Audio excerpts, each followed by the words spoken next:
episode of The Dealer Show. I'm sitting here with my man today, the big Anthony A. My guy. What's up, dudes? Out here, man. What's up, dude? Sorry, that was a very sissy light on camera. But No. it's right there. No, man. Hey, I just want to say thank you. I appreciate you stopping by to come fuck with me. Yeah. We're all sitting back watching you flourish. Oh man, hold up. Before we get to all that, dude, I like the setup we have going on here. Shout out to your audience, shout out to everybody viewing this. I appreciate y'all.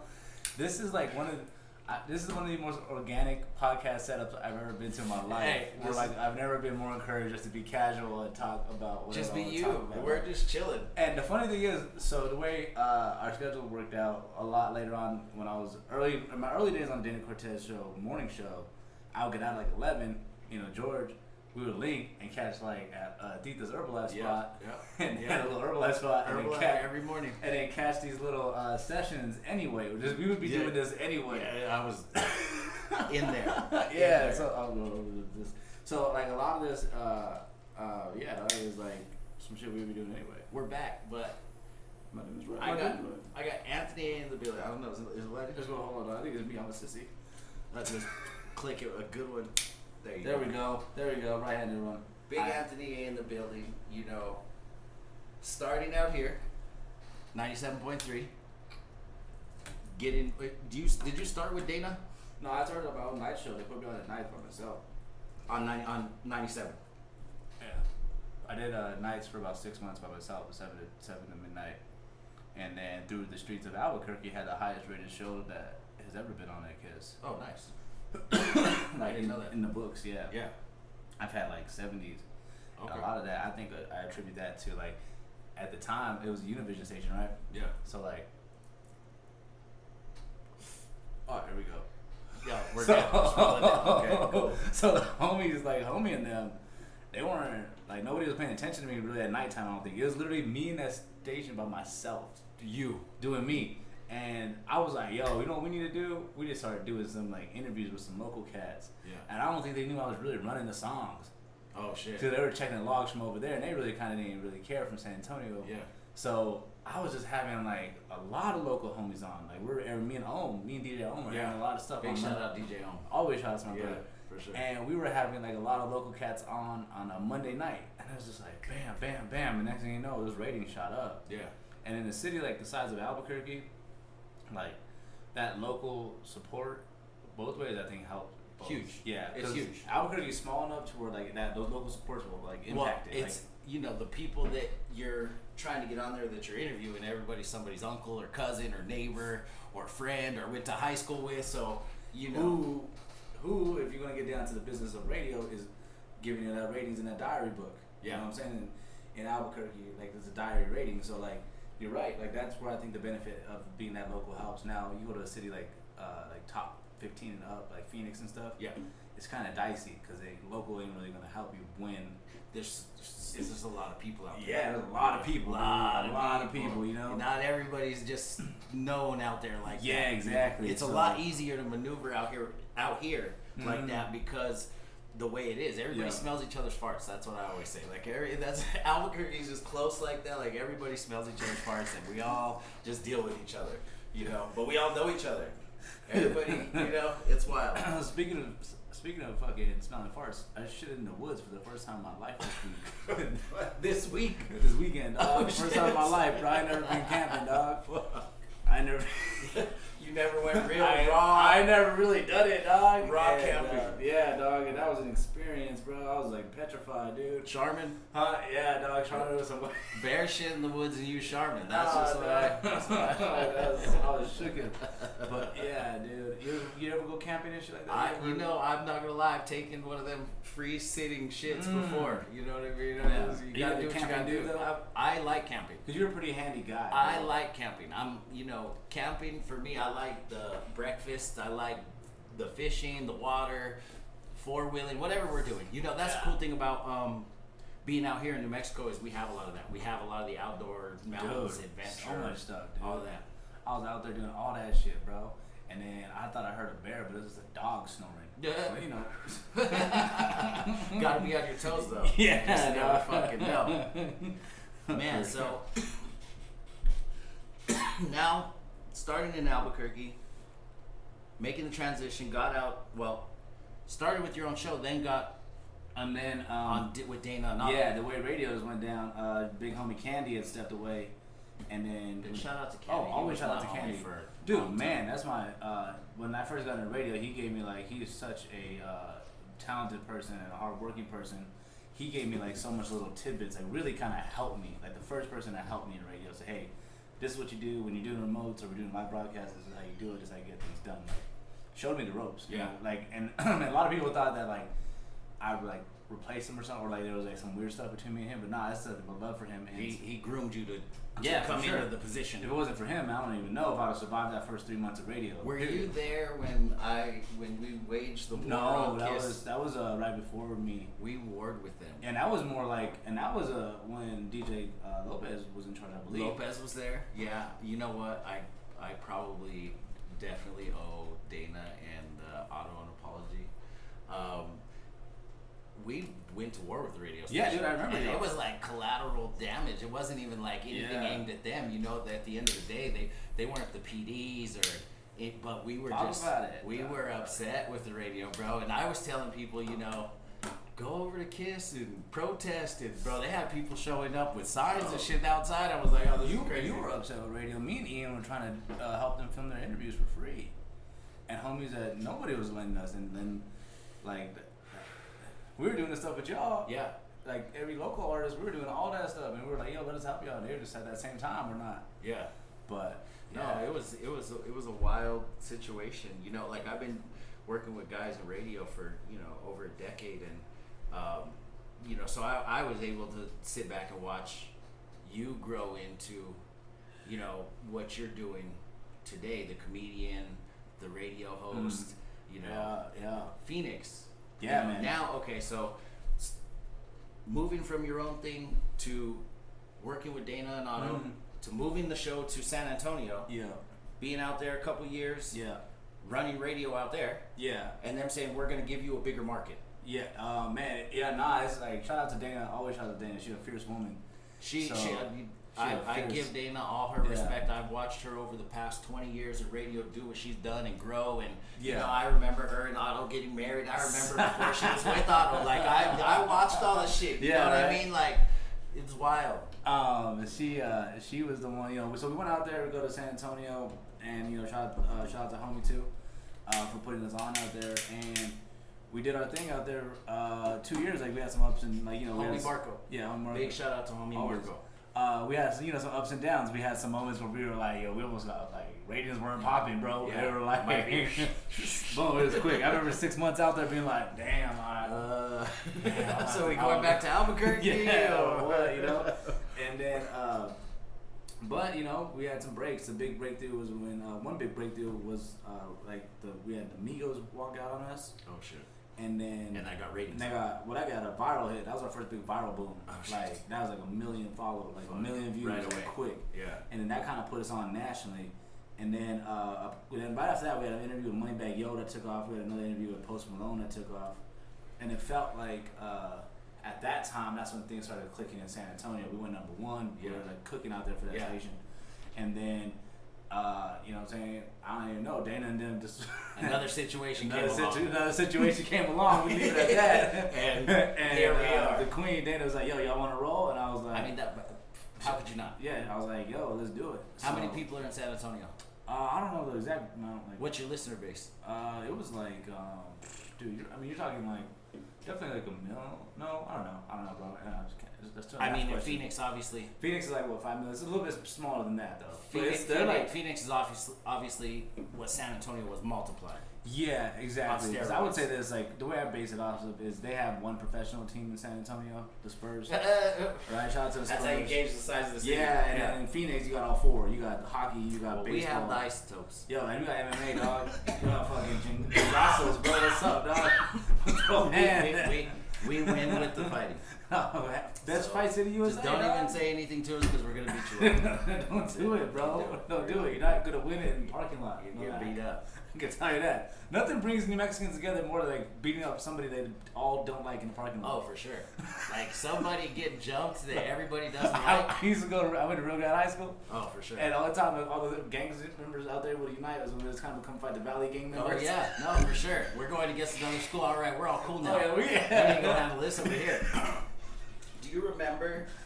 I think you would have been there. We had, because I went to Valley, and we had an issue at the gym over at your guys' fucking gym. Oh, man. And I remember, like, shit got... Bro, there was a couple years in the early and mid 2000s where things got real. Yeah. They had to cancel the games. Like 2000, 2001. Yeah, around those times, and then after that, a couple years, because that was a little bit before me. When I got there, they let us play like 2 more seasons, and then my senior year, they're like, we're not doing this no more to cancel the game. It's too much. Everybody's over here trying to go hard. Yeah, man. And so when Dana made that move, she asked me to come along, and we launched in Portland, Oregon. Okay. First, so technically we were on in Portland, Oregon. And then we were in syndication for about 2 years. We were doing mornings in Portland, afternoons in San Antonio. And then we did that for about 1.5 years. And then the situation with Phoenix came about. Yeah. And so we jumped on that. And it's time to go. And since then, like, I felt so comfortable. Like, I love Texas. Yeah. Texas is dope. Texas women. Yeah. You know? Oh, I love Texas, man. Yeah. I stayed out in Dallas for a little while. I was out there fucking around, you know what I mean? And I loved it. I loved Texas. It was... Dude, the thing about Dallas is there's always some richer dude there. Dude, like, you go to Dallas and there's some, like, I've seen rappers pull up in Dallas. I've seen athletes pull up in Dallas, and all of a sudden you see some, like, goofy white dude who's like an oil rig, like, you know what I'm saying, son. And buys everything out. It's all good. So yeah, Dallas is wild, bro. Don't ever let your woman go to Dallas single, dog. No. Don't ever like, you just... Don't let her go to Dallas, bro. Y'all think like Houston is weird, San Antonio? Nah, Dallas. If she ends up in Frisco, it's over. It's over. Just leave it alone. Yeah, dude. Go your separate way, brother. She's about to get plastic surgery next week, bro. We're gonna live a whole other life. Oh, man. So how's Phoenix treating you guys? Phoenix, for me, is back home, bro. It feels so good to be around Native Americans. The big shout out is 3 Burqueños running Phoenix Radio. 3 New Mexicans. No, I'll say this, dog. 3 people with New Mexican ties. Yeah. I'm straight Burqueño for sure. Yeah, for sure. And South definitely, Valley kids. And San Antonio and Dana and Automatic put on for New Mexico heavy, and she likes a lot, big admiration. You know, her family's still out here. Yeah. But Automatic, he's a Santa Fe boy. You know what I'm saying? You know what I'm saying? By way of Minnesota. You know what I'm saying? So we still love it. He's a Santa. Burque or Santa? Oh, no, he's a Santa. He's a Santa. He's a Santa. He's from Santa. That's what he says. He's a Daniel, dog. No. So, yeah. And then Dana, you know, she's a West Texas girl, bro. Oh, okay. Where's she from? Lubbock or something? Nah, small kind of Pecos, Texas. I don't think I've ever. Yeah, ain't never heard of it. It's a truck stop and speeding tickets. I got a speeding ticket. Yeah. That's where we all unite, dog. You know what? It's some all steps of fed motherfuckers. That's all we are, dog. And yeah, bro, it's beautiful, man. I mean, you know, of course the New Mexican thing is big, but you know, Dana's the first Latina in the United States with a syndicated morning show. Really? Yeah. No other female. She's a boss. Woman, yeah, dude. Big shout out to Dana. Yeah, I've watched Dana do her thing over the years, and a big shout out. It's crazy, like if you and now you know we got, of course, here we got, you know, Gina Lee. She the homie, but like you go to Phoenix, and you go down the morning show dial. There's not a female on there. They just launched a new station out here, and they're kind of killing it. Oh, the dudes with the hustle thing. Yeah, the hustle. Yeah. No, I mean they got a good playlist, or you know what I mean. They're playing a wide variety of music. Mm-hmm. It made me want to listen to the radio again. You know what I mean? Like, cause I think radio it's died out a lot, you know, from what it was. But the crazy thing is, it's coming back. Yeah. I feel like radio is really swinging back around. Like it's becoming a thing where people are starting to listen to the radio again. My theory was, I'm not sure. I don't know data to prove it, but my theory was at the time when the pandemic happened, people's like streaming subscriptions were the first things to go. Yeah. People, especially music. Yeah. People got lost. Pockets got tight. People were like, oh yeah, I ain't gonna pay for that. I don't need to pay for this. Yeah, for sure. But on the other side of that happened too is people stopped driving to school. People stopped driving to work. So like drive times changed. Yeah. So like we ended up going we from like, instead of going from like 5:10, we go from like 5 to 11. Because like prime time hours are now like 9. Different. Yeah. So that was interesting. Yeah, I think, and also like things like podcasting have kind of made radio, back into what it is again too. Yeah. So that's a fun time, man. Yeah. No, it's dope. Like I said, I've listened to the radio more in the past couple months than I have. It's super fire to be like on the station we're on in which is like a big heritage station in Phoenix, Power. Yeah. It goes all the way up to Flagstaff, and from Flagstaff you carry that over to a little bit where you get a Kiss basically here. So like kind of connected. You connected that little thing. A nice little area. Yeah, that's wild, bro. Yeah, a lot of people. So and now the comedy too, man. What's up with the comedy? I see you so out here. I just be saying shit. People react, and I keep going. No, hey, it's Oh man, yeah. Through the tool of radio, bro, I've been able to put myself in situations. Put yourself in another launch another avenue for you to do your thing. I was doing comedy before I got into as long as we've been doing like V6M and everything like that, I was always doing comedy. But when we moved to San Antonio, I kind of had to take on radio full time as a full time producer. Yeah. So I took like a 2 year break kind of from the stage that I should have versus where I was really hitting it before. Yeah. So man, that first 6 months back in was rough. And then I kind of didn't really feel like I caught a groove until 2019 again. Yeah. And then from there I was good, and the pandemic, stopped us for a year. I did some Zoom shows and stuff. Was the pandemic good for you or bad for you? Bad. Well, I mean, it was good for creation. It was good for making me reconnect with loved ones. Oh, come on, dog. Joe, we're in the business of gathering people together. Yeah. So like that shit sucked, bro. Like that shit was like I thought this whole time I was like, there's no way live events are ever gonna go away. Like I never foresaw that, bro. I'll be honest. For 2 years, huh? Yeah, I just never thought like, these dude. But that shit sucked. But now, it did force me to like have to lock in and get creative, and that forced me to write more. Yeah. And forced me to like pick up other disciplines within my craft. So, yeah, dog. But now I'm hosting. I did my birthday show December 13th, 2020 at the Tempe Improv, the world famous Tempe Improv. That was sick, dude. Nice. And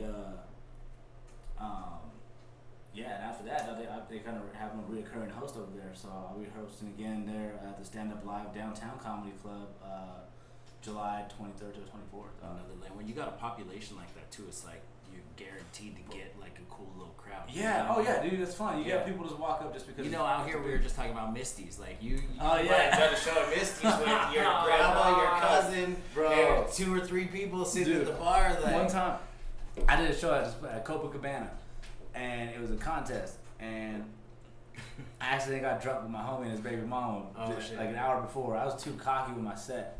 I thought my shit was too clean. It was not good.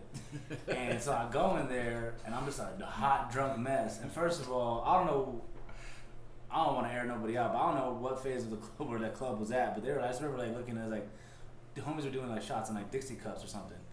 And I was like, oh man, this is all types of bad. This is. And I look up. They just got those from Walmart. Dude, I look up. I'm like, where are we supposed to be performing?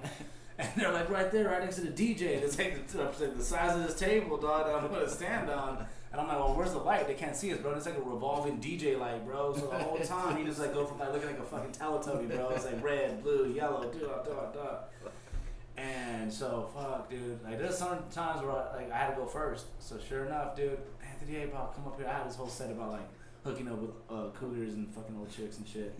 And like it wasn't funny because were you really doing that though? I mean, at the time, I speak from experience, dude. At the time, dude, hey, bro, you want to know the type of women chasing a CNA degree at fucking CNM, dude? They're hardworking women run on a time schedule, dog.